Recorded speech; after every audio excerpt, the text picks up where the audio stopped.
Ingat momen-momen kampanye? Panggung megah, bendera berkibar, dan di atas sana, para calon pemimpin dengan penuh semangat berjanji. Janji yang manis, yang terdengar meyakinkan. 1 juta rumah, pendidikan gratis, ekonomi meroket, kita terbuai. Kita berharap, kita percaya janji-janji itu akan mengubah hidup kita. Tapi apa yang terjadi setelah pemilu selesai? Panggungnya dibongkar, bendera diturunkan, dan janji-janji itu entah kenapa seringkali menguap begitu saja. Program yang dijanjikan mandek, target tidak tercapai, dan rakyat kembali menunggu, bertanya-tanya kapan janji-janji ini akan terrealisasi. Dan yang paling penting, sejauh mana sebenarnya kita sebagai rakyat bisa menagihnya.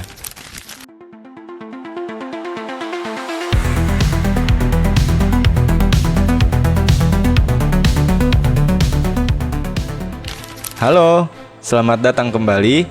Di video kali ini kita akan bedah salah satu topik yang paling sering kita rasakan, tapi jarang kita bahas secara mendalam, yaitu tentang janji kampanye versus realita. Kita akan lihat mengapa janji-janji politik seringkali sulit ditepati, dan apa yang bisa kita lakukan sebagai warga negara untuk memastikan janji-janji itu tidak cuma jadi omong kosong belaka. Di negara demokrasi, janji kampanye adalah hal yang lumrah. Ini adalah salah satu alat utama para calon untuk meyakinkan pemilih. Tapi, seringkali ada jurang lebar antara apa yang diucapkan di panggung kampanye dengan realitas di lapangan. Janji yang ambisius seringkali bertabrakan dengan anggaran yang terbatas, birokrasi yang rumit, atau bahkan dinamika politik yang berubah-ubah. Di video ini, kita akan pecah topik ini jadi 3 bagian. Pertama, kita akan analisis beberapa studi kasus janji kampanye yang sempat viral. Kedua, kita bedah faktor-faktor di balik sulitnya realisasi janji tersebut. Dan ketiga, kita akan bahas bagaimana kita bisa menagih janji-janji itu secara efektif.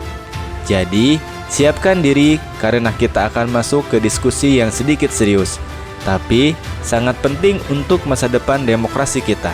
Untuk memahami kenapa janji seringkali sulit ditepati, kita harus lihat dulu beberapa studi kasus yang sempat viral. Contoh paling sering kita dengar adalah janji kampanye 1 juta rumah. Janji ini sangat kuat karena menyentuh kebutuhan dasar masyarakat, yaitu tempat tinggal. Targetnya terdengar ambisius dan visioner, membangun 1 juta rumah per tahun untuk masyarakat berpenghasilan rendah.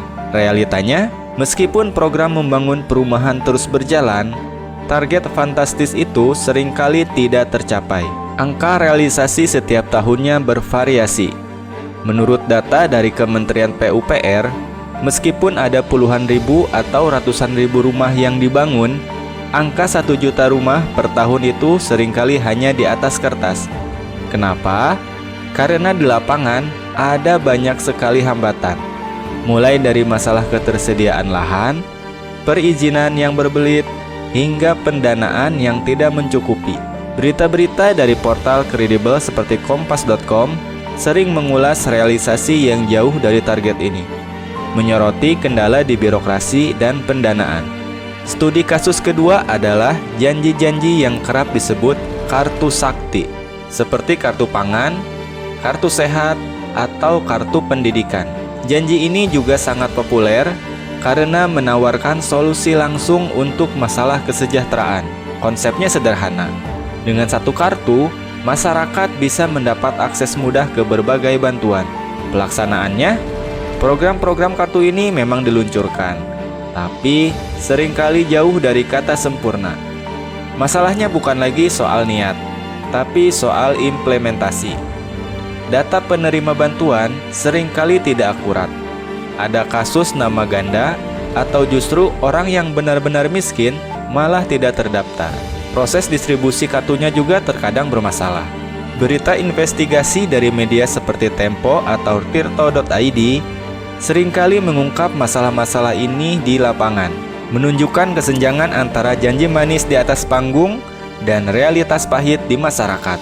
Jadi, Janji kampanye ini seringkali viral karena memang menyentuh kebutuhan dan harapan kita. Tapi, di balik janji manis itu, ada banyak sekali tantangan yang tidak terlihat. Tantangan-tantangan inilah yang seringkali menjadi penyebab mengapa janji tersebut sulit terwujud. Lantas, apa saja faktor-faktor di balik sulitnya janji-janji ini ditepati?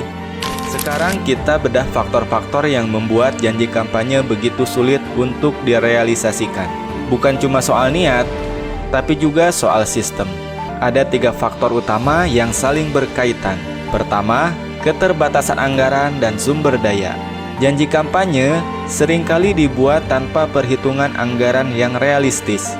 Membangun jutaan rumah atau memberikan bantuan sosial besar-besaran butuh dana triliunan rupiah. Tapi, apakah kas negara atau daerah punya dana sebesar itu? Seringkali tidak. Para calon seringkali hanya fokus pada janji, tapi tidak memikirkan dari mana dana itu akan didapatkan. Akibatnya, janji-janji itu hanya jadi program yang dijalankan setengah hati. Kedua, hambatan birokrasi dan politik. Kita semua tahu, birokrasi di negara kita bisa sangat rumit. Untuk meluncurkan satu program saja, butuh persetujuan dari banyak pihak, dari kementerian hingga lembaga. Prosesnya bisa memakan waktu berbulan-bulan, bahkan bertahun-tahun. Selain itu, ada juga faktor-faktor politik. Jika pemimpin terpilih datang dari partai yang berbeda dengan mayoritas di parlemen, program-programnya bisa saja dihambat atau dipersulit. Ini sering disebut sebagai politik saling sandera yang membuat janji-janji jadi korban. Analisis dari Center for Strategic and International Studies sering mengulas bagaimana dinamika politik di parlemen bisa mempengaruhi implementasi kebijakan pemerintah. Ketiga, faktor eksternal yang tidak terduga. Tidak semua hal bisa dikontrol oleh pemerintah. Krisis ekonomi global, pandemi, atau bencana alam bisa datang kapan saja. Contoh paling nyata adalah pandemi COVID-19. Banyak sekali janji kampanye yang harus ditunda atau diubah total karena anggaran dan fokus pemerintah harus dialihkan untuk penganggaran pandemi. Hal-hal tak terduga ini bisa membatalkan semua rencana yang sudah dibuat dengan matang.